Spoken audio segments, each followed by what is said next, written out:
It doesn't really look like much. Gotta make 6 more of these. It's already broken. I don't believe in measuring. Dude, this is fire.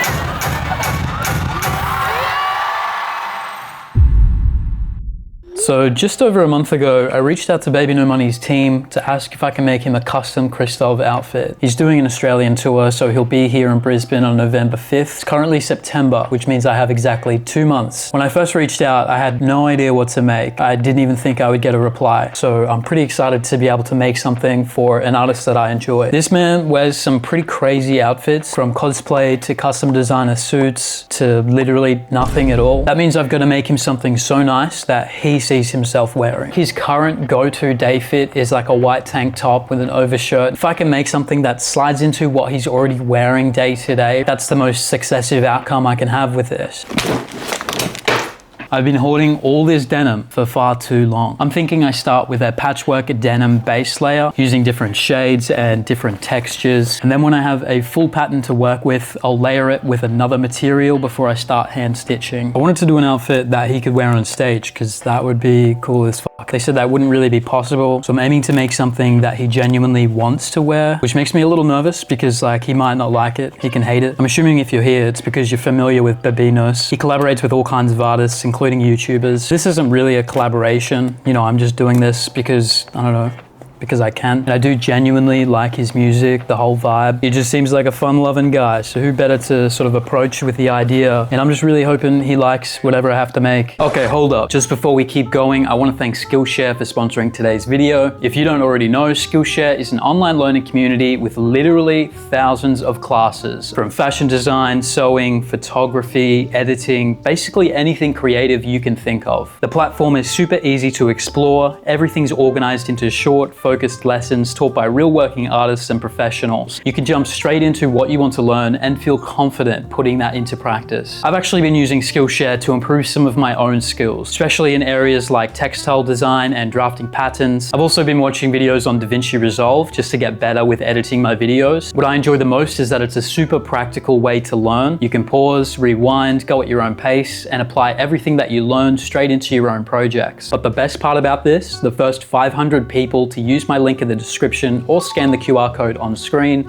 will receive a 1-month free trial of Skillshare plus 20% off your first year. Big thanks to Skillshare for supporting the channel. Now let's get back to the video. I've sewn them into their individual pattern pieces, so it doesn't really look like much. All these different shades of denim look pretty cool together. I feel like that's always a good look. So I've got a bunch of panels looking like this until I cut out the actual pieces, and all of these will make up the main layer of the jacket. I didn't film all that because it's probably the most repetitive and boring part of the process. There's no real trick to patchwork anyway. It's just cut out a square, sew it next to another square, and everything's made to be just a little bigger than the pattern pieces. This could be some of my best work. I'm calling it now. It's actually been a week since I filmed the first part, so I'm a little worried about time. I've still got just under 2 months to get all of this finished. Just a little worried at how long the stitching will take. At the very least, if I can start stitching today, I'll probably start to feel like I'm actually making good progress with this. That can be the goal for today, and I can start. My fucking pencil just broke.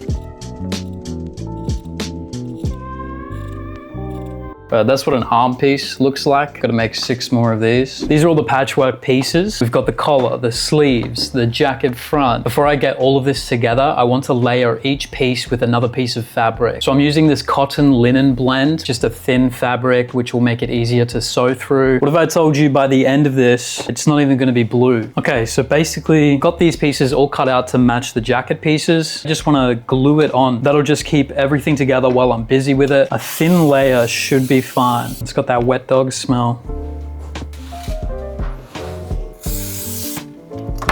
And now it looks like I wasted the patchwork, but just bear with me, trust the process. I've got to do that for each piece.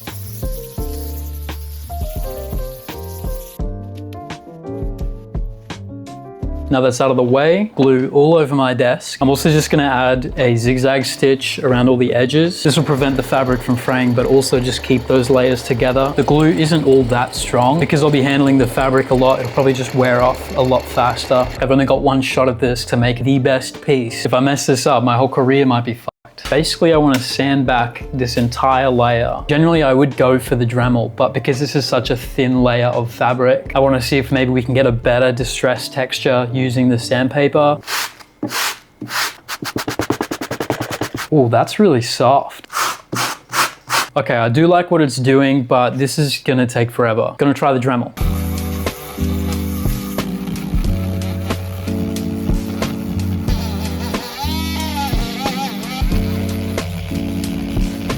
That is after 5 minutes with the Dremel. You start to see the denim patchwork showing through and it gives it an insane texture. Hope is restored. I think we're making something really cool here. So this probably doesn't make a whole lot of sense so far. Leaving it like this, obviously that top layer of fabric won't hold. So I'm gonna hand stitch the entire thing. This will keep the fabrics together and it'll also add another layer of texture. This whole design is inspired by the Japanese Boro technique, most commonly used to repair old clothes. I've thought about machine stitching this entire thing just so it doesn't take as long, but I've seen some machine Boro work. It's not as nice. There's such a distinct look to something that's hand stitched. So for this particular piece, I mean, Bbno deserves the best of the best.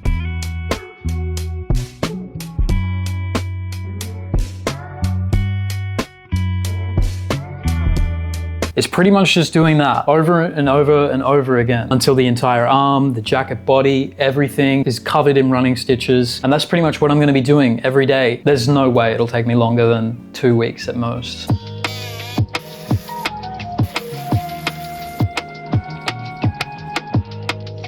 Basically front of jacket, and I've got all the arms done. Pretty impressed with the texture and the pattern so far. I think it's looking really good. This might be the best thing I've ever made. Definitely taking a little while, a lot longer than expected. These back sleeves and the yoke has probably been the most annoying so far. It's over 1 meter, I believe. I've really focused on doing small, tiny stitches on all of the panels. Obviously a very time-consuming process, but I've really dedicated myself to making this the best Boro piece that I've made so far. I genuinely enjoy the time it takes though. You know, I have the patience for it. It's actually hard to stop once I've started. I've used 210 meters of thread. About halfway through, after tearing up my fingers, I found these rubber thimbles. They look a bit strange, to be honest, kind of like finger doms. These have been such a game changer though, because it helps me grip the needle when I'm pulling it through the fabric. This is the one I've been using and it's already broken. That right there, that would have been my finger. Everything is ready to go. I noticed some of the layering fabric was just a little loose in some areas, so I've added some zigzag top stitching just to secure that fabric completely. I really think that was the right call. It's added such a unique texture, and I love how that patchwork is looking underneath. It's never the same in any two areas. I considered dyeing everything individually before showing it together, but I think the best way to approach this is to sew everything first, then dye it so it gets a natural, even dye across the entire garment. I'm pretty keen to see what this looks like all together, and I've got to be honest, I'm kind of sick of looking at it right now. You know what it's like when you spend too long on something and you just want it to be finished so you never have to look at it or think about it ever again. If I can get most of this sewing done today, tonight, we should be able to wrap this up by the weekend.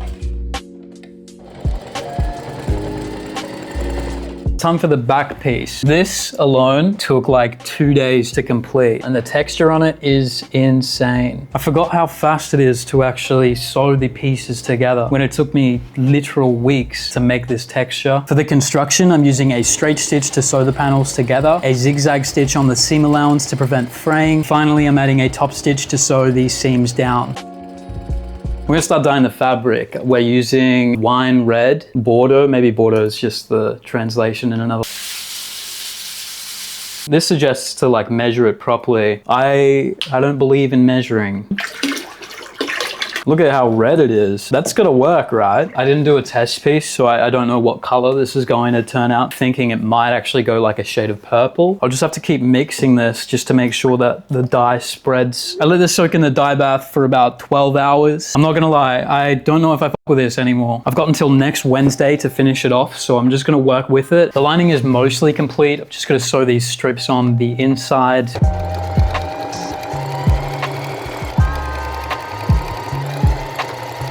For sure, using this like red dye again in the future on blue fabric against black, it just looks so nice. I was pretty set on the idea of putting him in something red, deep red, like borderline burgundy. I think the jacket's gonna look sick regardless. Imagine he just doesn't want it. Here's what it looks like, or what it'll look like on the inside for what that's worth. Can't get over this tone of purple. I mean, look at that.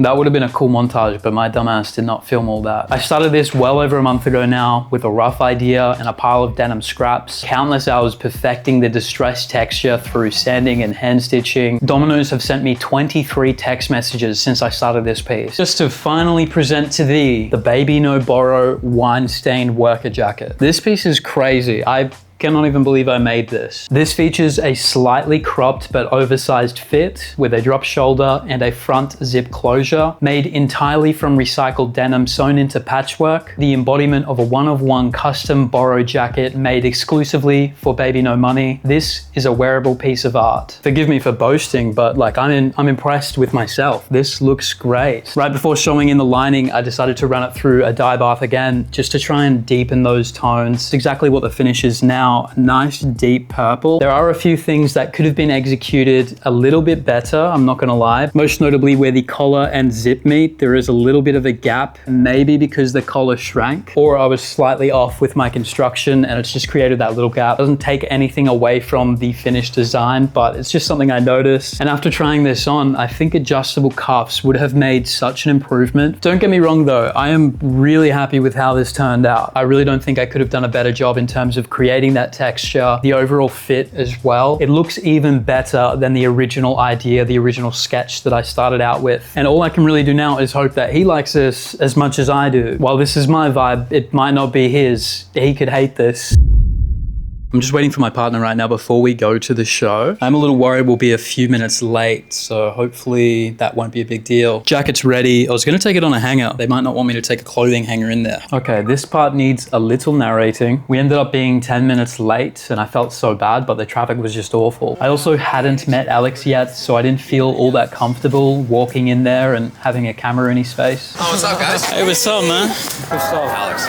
Zin's in here, but you can take a Tim Tam over here. Zin's and Tim Is Tam, it what a a mix. used Zin? No. This is just me putting my Zins away. You made this? This Yeah. is dry as fuck without water. I don't know why. This shit Yes. is banging. Thank you so much. Holy shit, bro. You're really good. Bro. Bro. That's sick. It looks That's so awesome. I wanted somebody to come. I was like, damn, I don't have an extra shirt to come out on stage with today. Dude, this is fire. Thank Dude, that you looks so much. way better on you than it did me. That's so sick. The color's awesome. That's Wow. so fucking sick. If only it was like a little bit cooler. Yeah. And, No, well, Yeah. I'm not. It's Really? like it's like totally normal weather here. Thank you for Isn't that this. the- This is really Dude. sweet of you. Dude, thank you. I'm gonna be Dude. wearing this on stage. You're so I will welcome. definitely take it off when it gets too hot, but I will That'll be be like wearing this one on song. stage. Nah.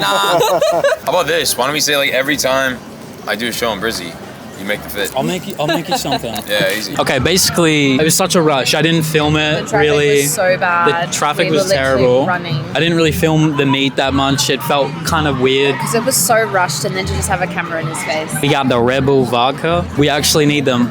I need them.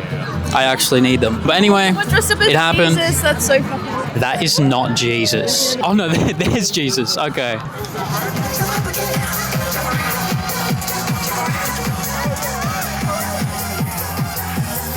The venue was packed. You had Jungle Bobby playing the first set, hyping up the crowd for Bbno money. And even though he just said he would wear the jacket out on stage, a little part of me thought there's no way, until it actually happened.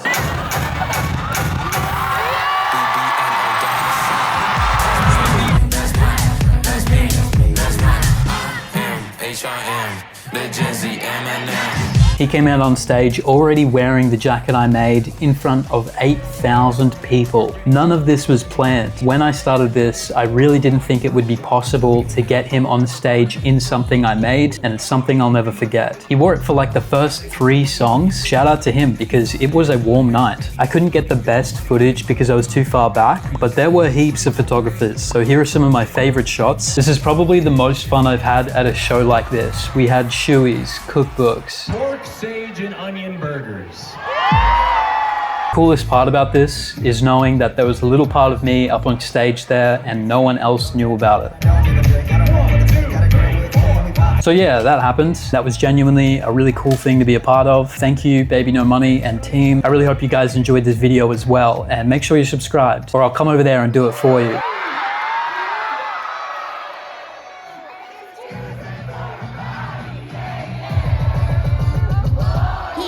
Every time I need the max on the root bet, you bet. I'ma hit the chick for a new check. Falling on my mind, I'm Phuket, few keg. That's so fucking sick.